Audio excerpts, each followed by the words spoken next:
Hey, I'm Callie. Thanks so much for watching Graceland Online. Graceland Church exists to see lives transformed in the neighborhoods, the generations, and the nations through Jesus Christ. The teaching that you're about to hear is based on the Bible, and we believe that it will be inspiring and relevant to your life. And if you're here because you're searching for answers to tough questions and looking for help on how to navigate life, we would love for you to text with any questions or if you just need someone to talk to. Again, thanks for watching Graceland Online. We're praying for you, and we hope that this video will be an encouragement to you on your spiritual journey.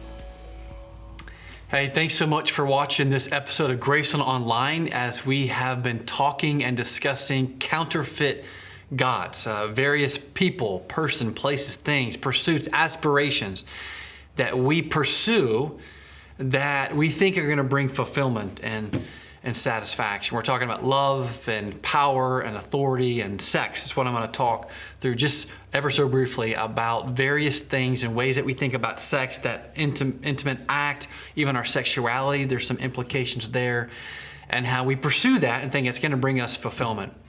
It's going to bring us satisfaction.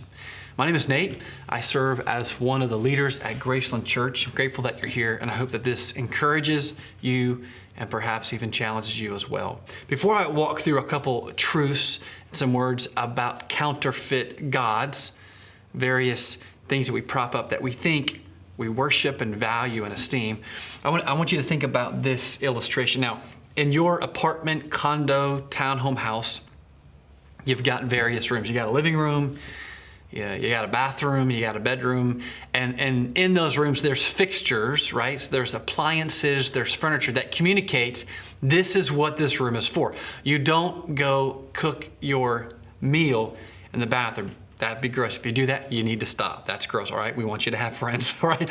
You don't go to the living room to do things that you do in the bathroom, right? I mean, there's a design, there's a purpose to those rooms. If you think about our lives, our souls, who we are as having various rooms in our lives.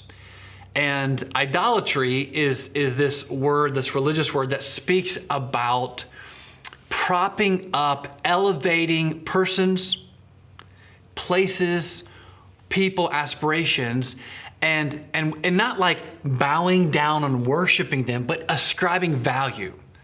Ascribing worth, which is what the word worship means, something that is worth something. And so value, esteem, respect, we consider, we give money to it.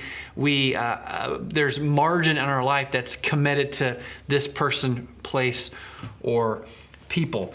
And so as you think about the fact that I think and believe that God created you and created me, and we've got these various rooms in our lives, and what we do is we prop up authority. I think authority is going to bring satisfaction. We prop up love and how we ascribe worth to these various loves and pursuits. We think that's going to bring ultimate satisfaction. There's a room in our house, and we think the pursuit of sex or our sexuality and our identity, that's going to bring satisfaction and fulfillment. And our hearts, as one person said many years ago, our hearts are idol making factories, meaning it doesn't matter if you're a religious person or a non-religious person, spiritual, non-spiritual, a Christ follower or someone who's yet to follow Jesus and is not sure about Jesus and his claims and the teachings of Christianity. It doesn't matter who you are. Every person who has ever lived, who's living now and will live, we produce in our hearts pursuits, people, places, and think this is it. This is it. I'm going to find satisfaction and fulfillment. This is going to meet this need. I'm searching for meaning and purpose, and this is it. And God says that there's a person in whom we were created to know and find satisfaction in. We think about sex in ways that are not only unhelpful, but even damaging, and that bring about brokenness. So here's a couple truths that I want you to listen to just for a moment. One is this: you were created by God. You're not a mistake. And therefore, there's a purpose to your existence. I don't know what you've been told or what you subscribe to, whether it's in your educational background at university, whether it's your family upbringing, whether it's what you believe about mainstream media and the news. I want you to know, despite what all those voices tell you, you are not a mistake. You've been created by God.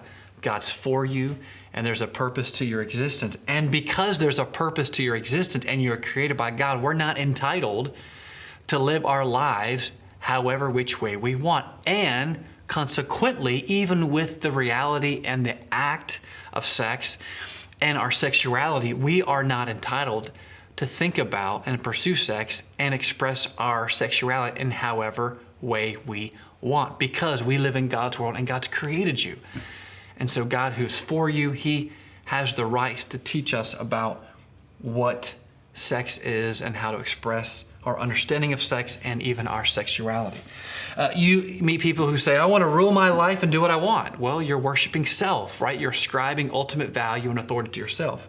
Or I can't live without the benefits that sex brings to my life. You're, again, worshiping a purpose and a person. Worshiping and honoring and pursuing what you want, when you want it, how you want it, with who you want it, is part of our problem. This commitment to individualization of self. This commitment to self, that's part of our problem. So you're created by God, you're not a mistake. Secondly, sex gets distorted and ends up being harmful and even dangerous because we live in a broken world where people are primarily interested about their own interest. Oftentimes that's me, oftentimes that is you. Think about pornography, watching and being entertained by images on a screen. It's fake. I mean, it's fake love. It's fake intimacy. It's fake relationships, all for the purpose of sexual fulfillment being fulfilled. Or using sex for nothing more than personal pleasure. Or middle school or high school boys or girls talking about sex in crude, offensive, crass ways. Or advertisers using sex to push a product or a service. Sex gets distorted, something that's beautiful and good and right that God created to be acted out and pursued in the context of a relationship between a man and a woman. Sex ends up being distorted and can be harmful and dark and even dangerous because we live in a broken world, and you probably all too often and readily understand that. Maybe you have used it in a way that's been unhelpful, or maybe you've been the victim or the recipient of people using sex in a way that's unhelpful or harmful. And because we live in a broken world, all of us have seen it, and many of us have been the recipient of it and acted in harmful ways. If you were to go back to the second book of the Bible, the book Exodus, you got Genesis, you got Exodus. In Exodus, there's a list of rules, a list of expectations that God gives to the people of Israel to talk about a right way to live with God and a right way to live with other people. And the first is this: you don't need to worship any other gods other than the one true God, the God of the Bible. And he says the fundamental reason among that is because in our hearts we want to constantly pursue things, pursue places and trips and vacations and money and power and love and counterfeit gods, love, power, money, authority. And we think these are the things that are going to bring us satisfaction and fulfillment. But how do we gain clarity? How do we see our commitment to person, places, or pursuits and as bringing harm not only to other people, but bringing harm to ourselves and bringing about brokenness and shame and guilt and difficulty?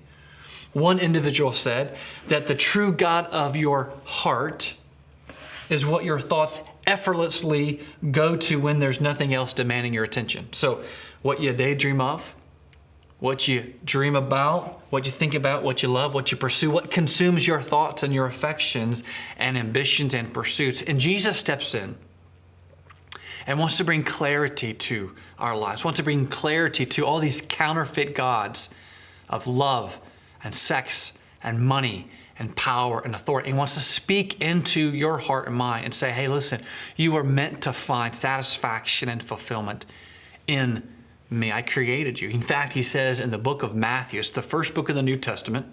The Bible's broken up into Old Testament, New Testament. The first book of the Bible, first book of the New Testament is Matthew. He says in Matthew chapter 6, verse 21, where your treasure is, there your heart will be also. The long and short of it is this: as we talk about counterfeit gods of money and sex and love and power and authority, they're all pseudo gods that don't bring ultimate satisfaction and fulfillment. they all point to a joy and a satisfaction and a meeting of this desire to connect with something deeper, more profound, and that is Jesus, who speaks into your heart and my heart and wants us to understand that he's created us. He wants to know us. I hope that has encouraged, challenged, even refreshed you a little bit. If that's the case, we'd love for you to like it, to subscribe to Graceland Online, to watch various subsequent episodes, and even to share it with friends. We look forward to seeing you next time as we walk through Counterfeit Gods on Graceland Online. Take care. Thanks again for watching Graceland Online. We hope that God spoke to you today through this video. And again, feel free to text us if you have questions about what you heard or if there's a way that we might be able to help you. You can also find more videos and resources at gracelandchurch.online. Thanks again for watching, and we hope you'll join us again soon.